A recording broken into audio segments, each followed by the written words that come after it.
Hi, Wendy.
Well, let's get our Bibles out and let's go over to 1 Samuel chapter 25.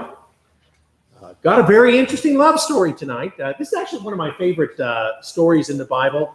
My regret is it's a really neat love story, and then at the end it starts talking about all of David's other wives, and that kind of takes away some of the specialness of this. But otherwise, I always think this is just a really neat little bit about David and about somebody named Abigail that we're going to be talking about in a few minutes. Got a few other things to talk about tonight too. Hopefully we can get them all together because there is a lot to go over tonight. Before we get started though, Gregor, I'm going to drop it on you. Would you lead us in a word of prayer? Dear Father in heaven, we come before you now this evening, stepping into your word to learn more about David. We know he is spoken of as favored in your sight. Father, from his story, may we learn how to also strive to be favored in your sight. Father, be with us that our hearts may open and we may learn from the spirit of your spoken word, that we take that into our lives and walk through this world sharing it with those around us, that they too may be inspired. Be with Brian tonight as he guides us through this lesson. And be with those throughout the world, with our leaders, those who are sick, those of our number who are stricken, and may you strengthen them. And Father, in all things, your will be done. And give us the wisdom to understand that will. In your Son's name we pray. Amen. Amen. Thank you very much, Gregor. I like Gregor leading a prayer too because I think they can hear it on the monitor, so that's another good thing there. Samuel died. That's where the chapter begins, right? Samuel passes away. Kind of think of a thing that's interesting to me to think about here. When did Samuel try to retire? I know it's kind of a strange statement, but as far as being a judge of Israel, when did he try to retire? When was that supposed to have happened? So he tried to appoint his two sons as judges. People said no. What did the people instead want? A king. So, what's kind of interesting to me is that was kind of a long time ago at this point.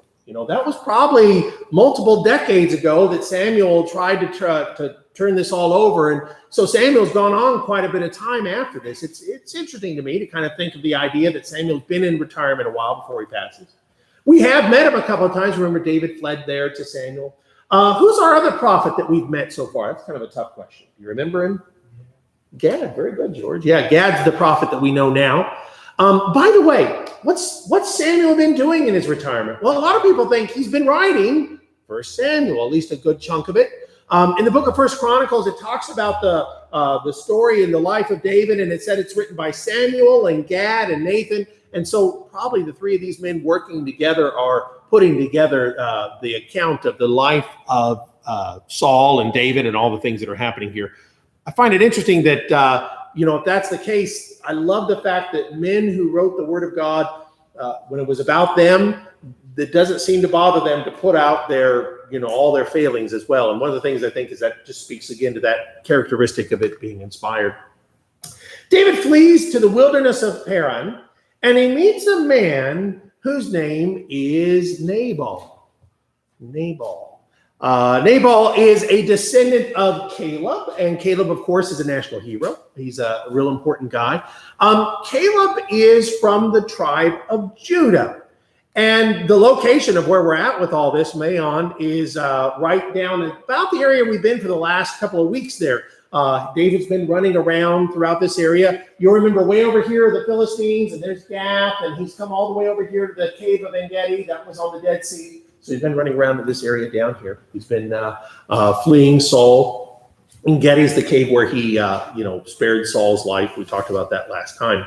I was kind of wondering what this area looks like. I like to get on Google Earth and go down and look at the pictures of these areas. And, it's kind of interesting. I think of like Eastern Oregon, or southeastern Oregon especially, where it's really dry and hilly. And, it's kind of interesting. It's the green, the nice green kind of peters out as you go down towards the Dead Sea. It's a pretty dramatic drop. Some of those areas are pretty desolate looking. I mean, you don't see anything green in some of those places. So it'd be the kind of place that if you wanted to hide and you knew how to do it, you would do it. But let's get a sense too that up in the hill country here, there's a lot of good land for grazing. And that's what Nabal is doing. He's grazing in this area. He's, taking care of things. And what do we talk about David being or doing during this time? Talked about this maybe 2 weeks ago.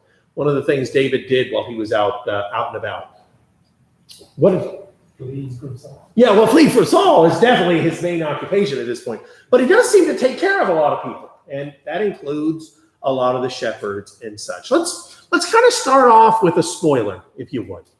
What kind of guy, from what you read here in the chapter, how would you describe Nabal? What would you say? You were what do you got there, Tacho? Okay, so he is a guy that doesn't want to part with anything. He's stingy. He's cheap. That's good. Very good. What else you got, Rob? Well, I was just going to say greedy, but he can't cut it down. Yeah, greedy. Just the guy that was real greedy, George. It's Harsh. I like the fact that his servants say he's the kind of guy. Oh, I don't want to give it away. Maybe Grant's got it. Hot-tempered. Hot-tempered. Boy, he's got a vicious temper. And his servants say he's not the kind of guy you can reason with or you can talk to. What does that kind of imply about him? Stubborn, arrogant, obnoxious, not the good obnoxious, like, some people. But just the kind of guy that you loathe to have to talk to. Stan throws out here, Nabal, the man was harsh and evil in his doings. That's just a really great description of just a really bad guy. Now, David sends some men to him. Why did David send the men? Tell me what's going on. What did he ask? First of all, let me ask it like this. What day did he come on? Not specifically, but generically. A feast day. So it's a day that, and by the way, a day that you should be a little more generous, when you're sharing things. It's a day you're supposed to be grateful, and so a feast day would be the day you go ask somebody for something. What does David send them into Nabal for? Food. For food. Now, Stan throws it out there too. Food. Now, what is David's reasoning about this? Why does David just say, "Hey, Nabal"?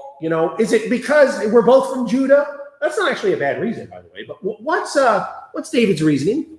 What do you got? Well, his men have been shearing sheep, and David, his men basically protected them and sure that no one came around while they were doing the work. So this area, you saw the pictures there, could kind of be a rough area, and they're collecting in the sheep and they're shearing the sheep. And David's men, two things David says. Number one, we protect them, and number two, we ourselves didn't create any problems. We didn't, we made sure there was no issues, no problems with us. We also took care of your men. I've read some people say this is a pretty typical thing back in those days, that if you had a local man that had soldiers and they, kind of watched over things, you were kind of expected to be sharing with them. And like I said, Nabal is a man of Judah.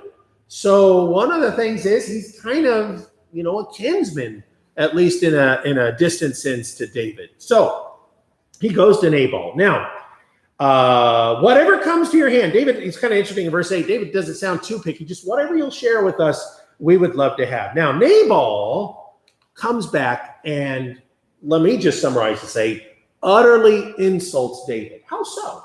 What's the multi-layered insult here, Grant? Oh, I'm sorry. Rewind. Go ahead. I was just going to point out, when he says that no harm came with, the fact that David has an army of young soldiers that, I don't know why, but historically speaking, that tends to come with a little bit of pillaging. Yeah, and by the way, remember, these soldiers are a lot of malcontents. So the fact that nothing did happen, I think speaks strongly. Yeah, and like I said, at first it almost sounds to me like the mafia shakedown. Yeah, nothing will happen if you'll pay our insurance. But really, it really is a point where David says, "Look, we are working hard to keep these guys under control." And that is an important point to consider. So Nabal insults David. How so? What is this multiple insult that Nabal brings out? Number one, he says, there's a lot of servants these days that are breaking off from their masters. What's he insinuating about David? Yeah, you just run away. Yeah, you're nothing. Number one. What else does he say? It says, who is David? Who is David?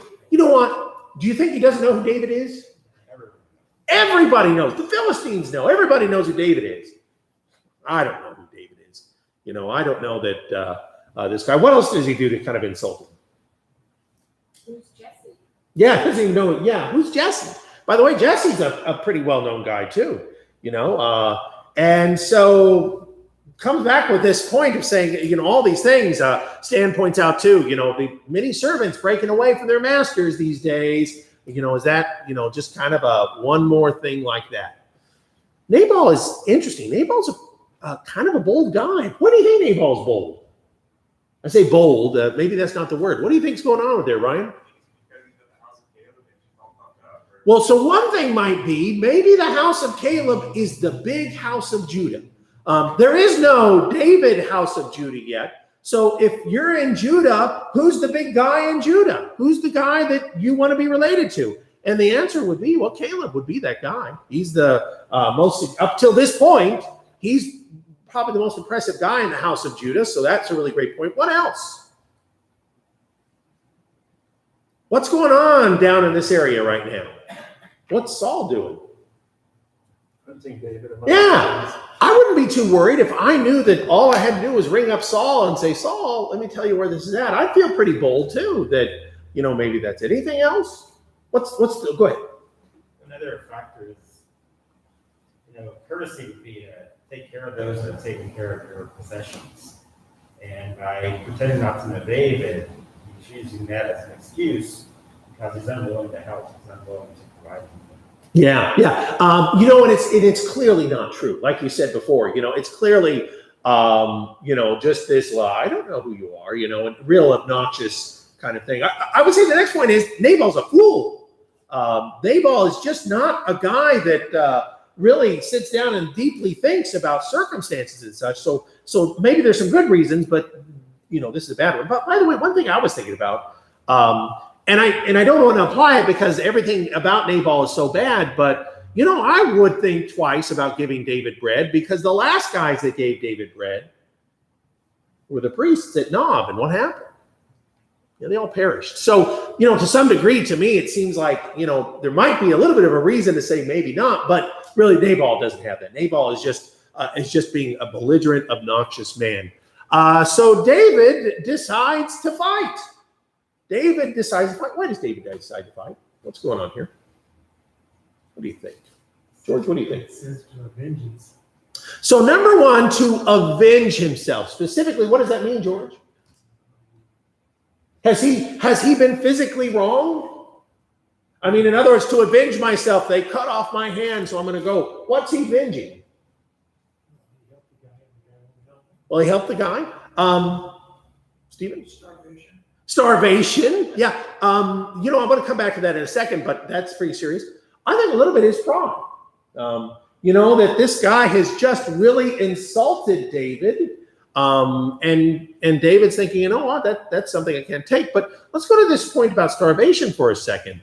What if, everybody down in Judah starts hearing about this guy that doesn't want to help David? Then how is it going to be the next time you need to ask somebody for help? Well, this could be creating a precedent too. Go ahead. I would say since David is been anointed king already, you can almost say that someone who refuses to recognize him, he has a right to attack. Oh, that's an interesting point. That since he was anointed king, and by the way, he's recognized by some already as being king, or at least being the heir. That is a kind of a serious point to say that this guy is taking sides in enmity. So that's a very interesting observation too. Stan goes on to point that verse 21 says that he is angry because he's been repaid evil for good. All the things that he did to help him. And here is Nabal refusing these things. So David gears up for war. Every man gird his sword, and they all get ready to go down. This is, 400 guys, 400 hardened warriors of David. This one's going to go ugly. And in pops Abigail. Abigail, Nabal's wife, is the person we meet here. Abigail's really neat. I think Abigail means heart of the father, if I remember reading that correctly. So here is Abigail. And by the way, Abigail, think about for a second what it's like to be Abigail. You're smart. You're, I don't want to, to give away too many things about her, but you're smart. You're, you're attractive. You're great. And you're married to this guy. What must that be like? It must really be miserable. And I want to kind of think about that when I think about why is this behavior so, and when I say remarkable, I mean something you want to comment on. She finds out from the servants, David had sent the messengers. And by the way, what did the servants say about David? What do these servants that are talking to Abigail say? Verse 16. Yeah, they were a wall to us. I mean, that's really saying they didn't just protect us a little bit. They kept everything away from us. They were really pretty great. By the way, I find it interesting that the servants make the statement, New King James, for he's such a scoundrel, one cannot speak to him. I'd love to do a lesson on, are you a person that people can talk to? That would be interesting. So Abigail, starts putting all the food together. She tells her servants, go before me, I'm coming. She gets on her donkey and starts heading down. And verse 23 meets David, bows before David. Listen to her talk. Verse 24, on me, my Lord, on me let this iniquity be. Please let your maidservant speak in your ears and hear the words of your maidservant. She says, verse 25, please do not let my Lord regard this scoundrel Nabal, for as his name is, so is he. Nabal is his name. What does Nabal mean? Fool. Yeah. What was mama and daddy thinking when they named that boy? That does make you wonder. Is it a nickname? It does make me wonder about some of the names sometimes you see. But Nabal is his name. Folly is with him. But she says, verse 26, now therefore, my Lord, as the Lord lives. A lot of people make a big point about her saying, my Lord, that she's, making it clear, we know who you are. My Lord, as the Lord lives, as your soul lives, since the Lord has held you back from coming to bloodshed and avenging yourself with your own hands, let your enemies and those who seek you harm for my Lord be as Nabal. So she, again, please, verse 28, please forgive the trespass. She talks about how God has prepared him. And verse 30, you're the ruler of Israel. And she says, remember all of these things. You know what's really neat about Abigail? Why is Abigail's behavior so neat, so interesting? What's so remarkable about it? What do you got, Rob? One thing is I'm impressed with her insight as to how David would think, in that he's angry. He wants to take revenge, basically, on the situation that happened. And she reminds him that, why would you put yourself in jeopardy with the Lord? And he immediately sees that and says, you're right. Yes, that's right, Rob. We didn't read that. But he's going to say, wow, you're right. I was about to kill everybody. And I really wasn't thinking. So go ahead. Where does she get this insight from, though? Because she knows about David. How does she know he's going to be the king unless... I'm not too sure about that. Well, a lot of people know he's, looking at being king. Even Jonathan talked about it, The song and all that. So there's a lot of people that have figured this out. I think what's more interesting about what you said too, Rob, is how does she know that he's on his way to kill him and she runs out there to meet them? Well, this is a smart woman. This woman is quick on the draw. Her husband, not so much. He's not thinking there's an army coming to kill me, but she immediately picks up. I know what's going to happen next. And she's on the road. Go ahead. She took responsibility for the thing. Yes. What could else she have done? She could have run. She could have fled. She could have told her husband, they're going to attack. Why don't you get your army ready? But instead, she takes it all on herself to stop a war. Go ahead, Lamar. A couple things. She shows a lot of wisdom. Look at verse 28. She says, referring to David, the Lord fights the battles of the Lord. Yeah. She recognizes this is one that's been anointed by God and is doing God's work. And then the second thing is she's obedient to God versus her husband. Yeah. So So she's doing what's right based on what David had done, not following what her husband was doing. Yeah, and there's a lot of ways to look at her husband having done something wrong. Not just for the fact that David took care of him, but just this was an act of kindness that he refused to do too. So it really is something important about her wisdom. Stan brings up a point. Abigail showed great wisdom in acting quickly. Didn't take her long to come up with a plan. I like that. Acting quickly, swiftly, speaking honorably to David, she took control of a situation that was potentially dangerous for all of them. Yeah. Well, what happened to the people that the Israelites went in and killed? They destroyed everybody, Yeah. man, woman, and child. So she knew that to spare even her life, she probably had to act, somebody had to act quickly, and she was in a position to be able to do it. I was thinking about the idea that here she is, she's potentially in danger, and she decides to go unarmed to meet him on the road, meet this army on the road. The other thing I put with her is not just smart, but brave. That's really brave. Go ahead, Stephen. I think what Lamar touched on in verse 28 actually answers Mom's question, because she's aware of the fact that because my Lord is fighting the battles of the Lord, almost everyone must have, Saul and his thousands, David and his 10,000s. Who wouldn't know that? It would be really spread across the land. Yeah. So, it's interesting. Remember, we talked before that David has already started defending the people of Judah. He's already fought battles for them to preserve them from the nations around them. So he's already acting like a king. We thought that was a really important point to consider. One other thing that Abigail's doing, Ryan, Jim, come on. I'm just pondering in my mind that it seems like he's so foolish, yet he's so wealthy, and he's chosen a really good wife.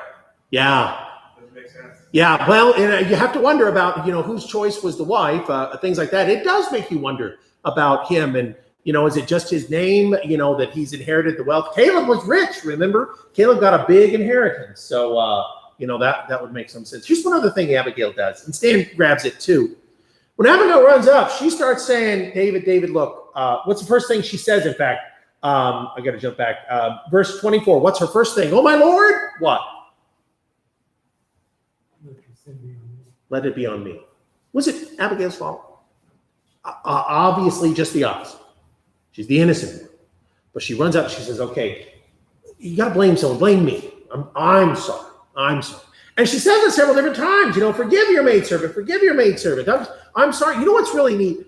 I'm going to have to say, there's a lot of people point out there's almost a manipulation going on here. That she's first of all saying, look, I'm really sorry. It's blame me. And then she goes on to say, I'm sure glad that the Lord stopped this from happening. Well, it hadn't exactly been stopped from happening yet. These guys, in my imagination, they come with their swords, and there she is on the road, and they stop. And she says, I'm so glad God stopped this from happening. And I think it's neat. I think, here again is a woman where her husband you can't talk to. Abigail knows what to say. And like I said, we see it works. Now, one other thing I want to get here.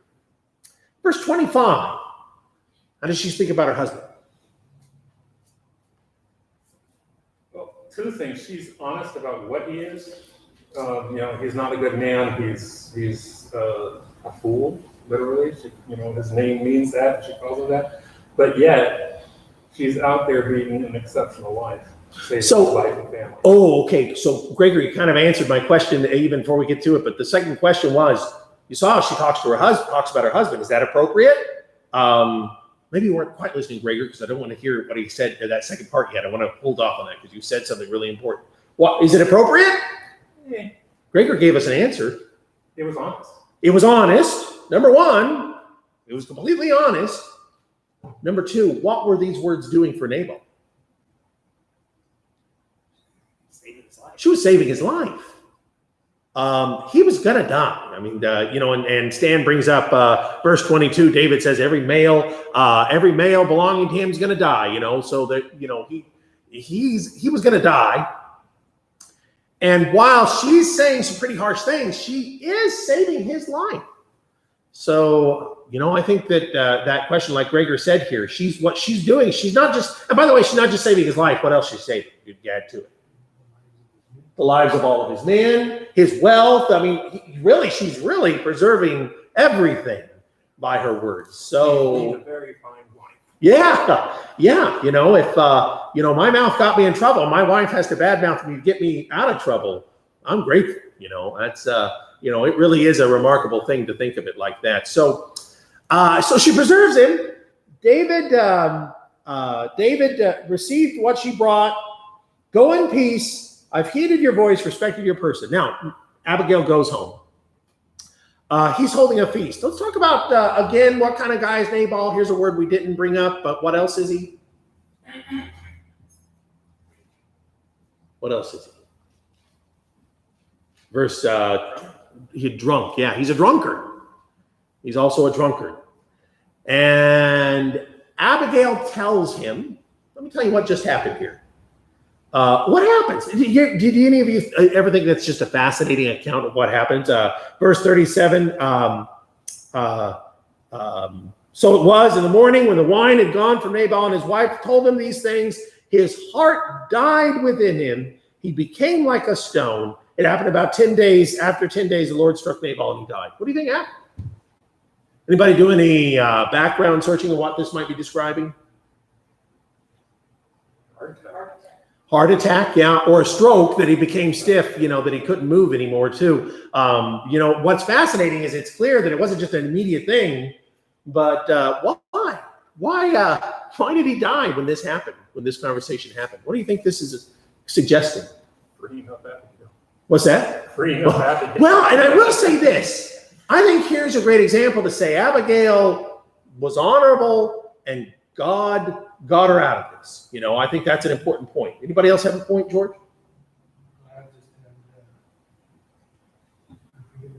Why did he die? What do you think? I was just thinking it's a huge shock. She comes back and says, last night when you were partying, there were 400 guys coming here to kill you.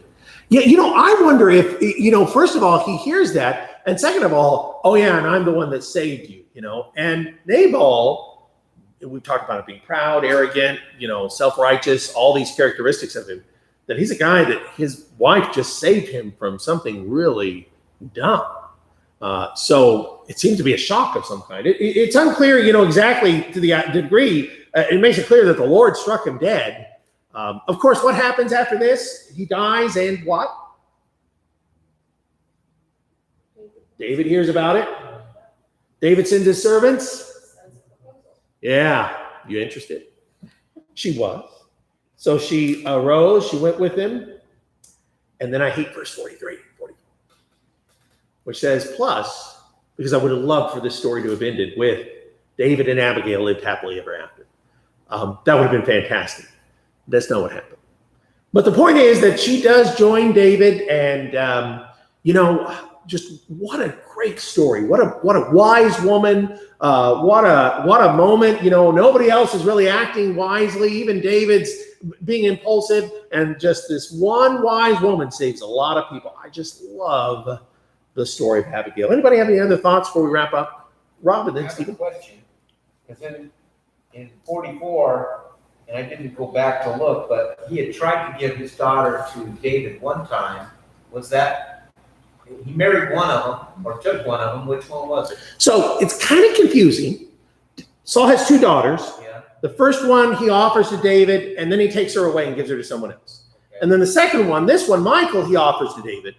At least in one place, it suggests that they were married. It's not clear. But then later, it'll talk about her marriage to Palti as her being married to Palti. Well, I'm seeing, David's kind of on the run for a while. His daughter's probably back with Saul living in the palace or whatever. And then he just turns around and gives her away to someone. Well, what does that say about Saul? We talked about this a little while ago. What kind of guy does this say about Saul, that he's given his daughters all around just to upset David? And we suggested at the time he's a guy that just doesn't care much for his daughters. So, it was interesting to see him like that he just really doesn't care. Because Michael loved David. David loved Michael. And yet he took her away at the last minute. So, like I said, there is some question about, were they married? Sometimes just being engaged was called married. So it's kind of confusing there too. Well, I had the impression that on the first offer, David's like, I don't have a dowry, what they call a dowry. Is that for the woman or whatever it was? You're supposed to, have something to offer for the daughter. he didn't have anything, turned her down. Later found out Saul didn't want anything from him except for the 100 foreskins or whatever. And then he's okay, now I'll do that. Because he found out that daughter loved him anyway. Right. But then that gave me the impression that he had married her or taken her. Yeah, like I said, it's kind of confusing a little bit about some of. By the way, Stan makes the point. This similar story happened with Samson. Remember that? I think that's the thing. That Samson also had, the woman that was given to him, then taken away. Remember, though, like I said, in those days, if you're engaged, you're married in a lot of ways. Remember that Joseph was going to divorce Mary, their engagement, but he was going to divorce her. So there's always, like I said, it's a little puzzling sometimes the language that's used, whether or not how they're married. But it'll be later that David will say, "Bring Michal back," and it's kind of a sad story because it says her husband cried all the way as they took her away from him. So kind of an interesting thing to think about there. Betrothal was what we call betrothal was really quite a big thing. It really was. It was, it wasn't something you just got engaged and broke it off later. It was a big deal. So yeah, like I said, when we see in Joseph, it required a divorce. In verse 43, his second wife he takes is actually the mom of Adam later on. Yeah. So it ends up being a pretty bad situation. Yeah, and it's interesting because you don't have any problems with Abigail's children, what was it? Chilean? But Amnon is going to be this daughter, and Absalom is going to be the daughter, is going to be the mother. Absalom's mother is the daughter of the king of. I'm looking for help. It starts with a G. Oh well. But the point is that Abigail's children aren't going to be his problems in life, and I think that's kind of interesting too. David's wife had him hide as she put an idol in the bed. I'm not sure I remember that. I remember her disguising something for sure. So, to save Michal, or Michal saved him. So that was one of the times where Michal was offended or Saul offended. So, as we move forward here, let's go into the next chapter, chapter 26. The Ziphites. You love the Ziphites, right? Because what did the Ziphites do for us before? They called Saul last time, but this time they do it again. So they call on him again. How discouraging is it got to be? Because Ziphites are from Judah. So these are, again, David's kinsmen. And again, despite the fact David protects and he takes care of people and he's fighting for them, they betray him again. And so Saul arises. Remember, he promised he wasn't going to, I'm sorry, Saul, but I'm not going to pester you anymore, David. He arises, takes his army. David stays in the wilderness.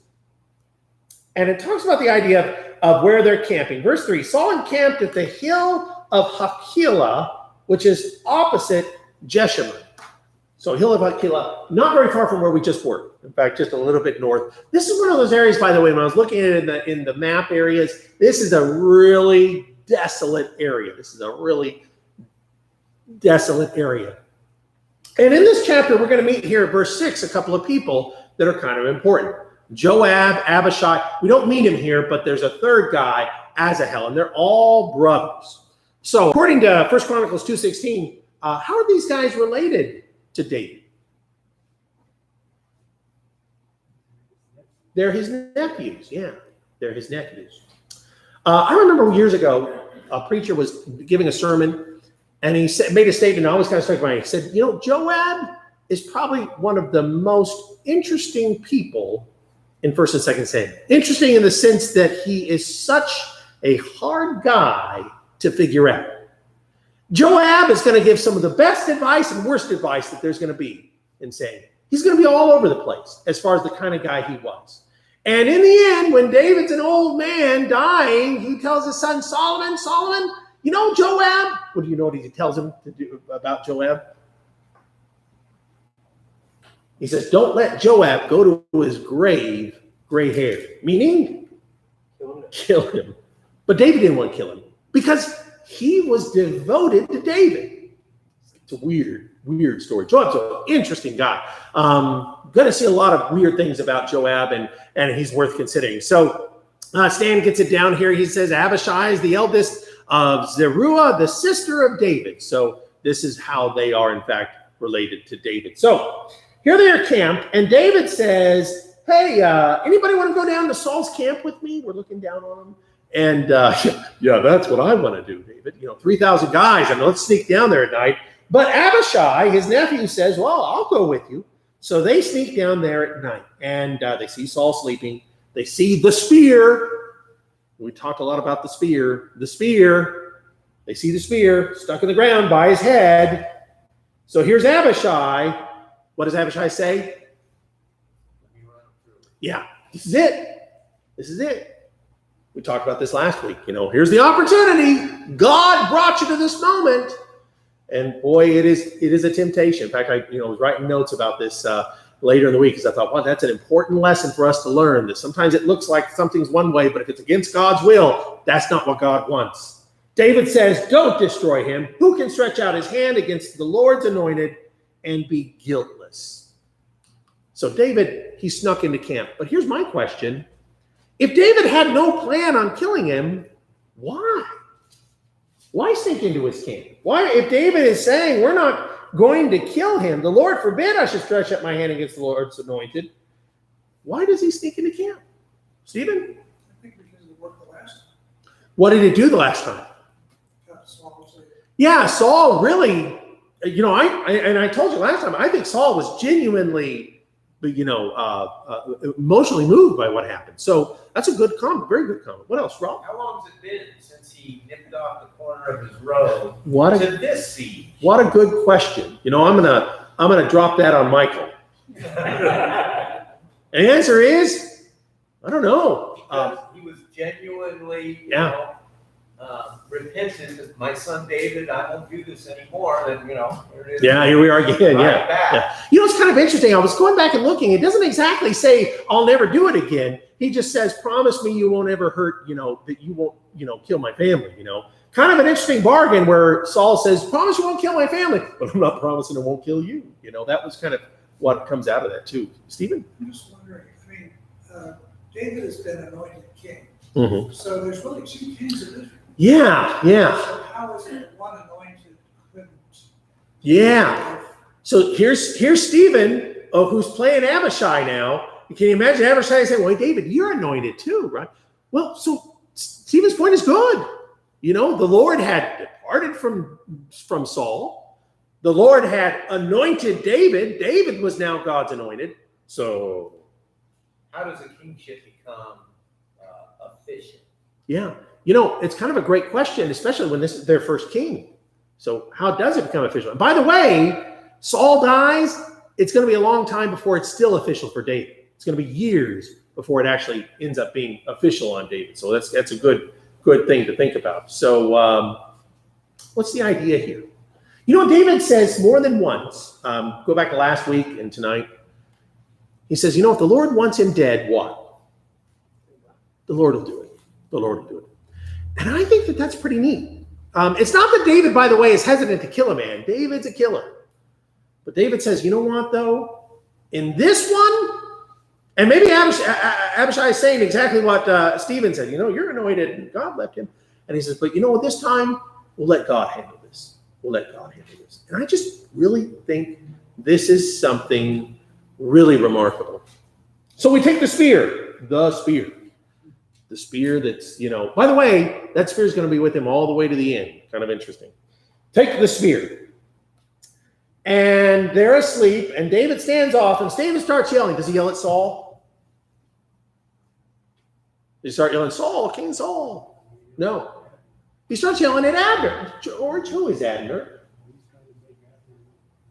Yeah, so he starts yelling at Abner and says, Abner, what on earth is wrong with you? Who is Abner? We'd say Saul's general, Saul's general. How's he related to Saul? Say it again. He's his cousin, yeah. So they have this relationship, it's the family relationship. They're both from the tribe of Benjamin. Abner, by the way, is oftentimes spoke of as a very honorable man. David would say that many times, that Abner is an honorable man. So, Rob, go ahead. So you were asking earlier, why would David go down there?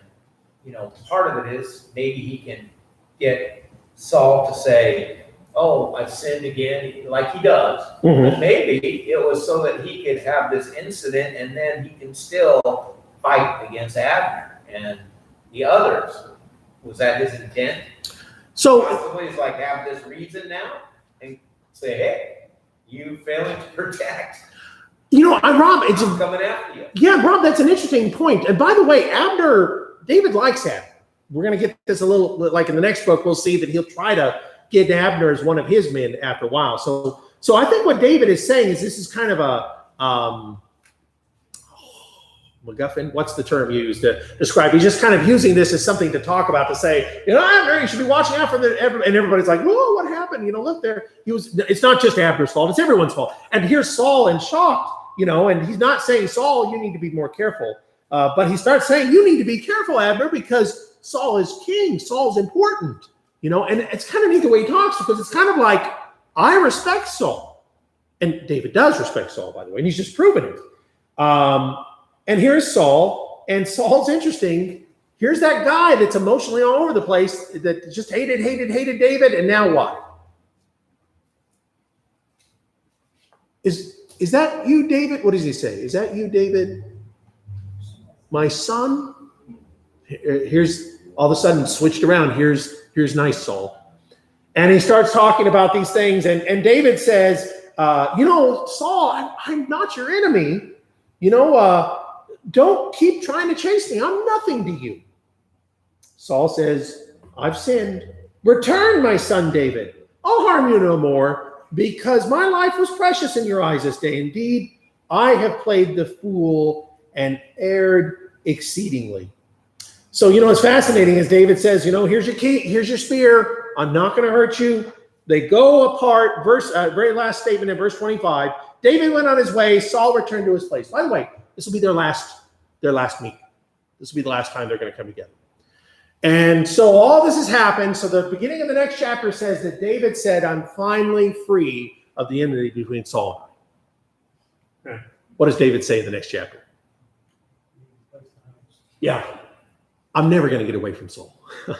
I find that fascinating. Saul's just said all these things, and David doesn't say, I'm going to skip for the sake of time this last question. It really is, we talked a little bit around it, so I'm going to jump to chapter 27. David doesn't say, we got a deal, let's see if it works. What just happened makes David say, I'm never going to be free of Saul. And I can't help but to feel like part of this is, it isn't just that, if Saul had said, David, I think you're my enemy, and you're going to be the next king. If Saul had told him why there's an enmity there, but Saul suddenly feels terrible. And what does that imply about Saul? He's mentally unstable. He's all over the place.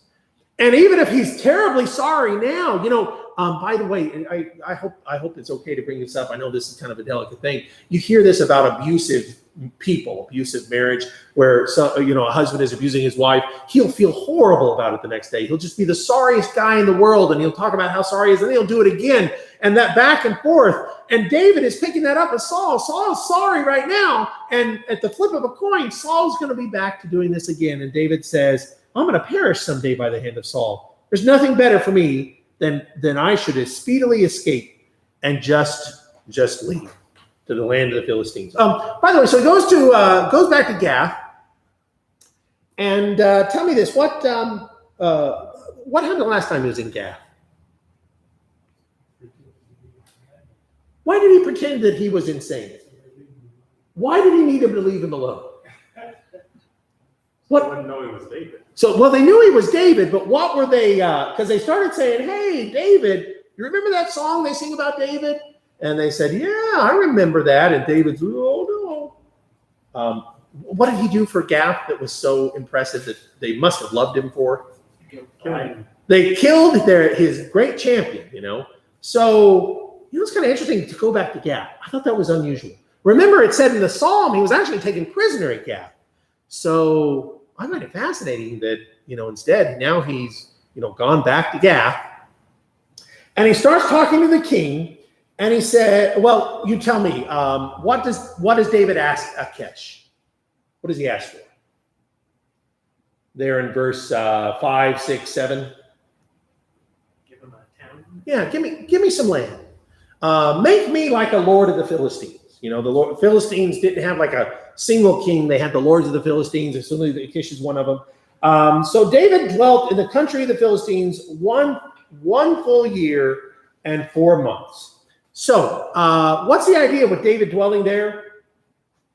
Why does he want to dwell in one of these little cities and not the royal city? Actually, I should have said the answer to the question is he didn't want to dwell in the royal. He said, Ryan, are you about to hit that button? Ryan. All right, let me jump ahead. So David starts raiding, and David raids the Gerishites, the Girzites, the Amalekites. But then when he goes to Achish, and Achish says, what you been doing? He says, I've been raiding Judah. Why did David lie? What does this bring about?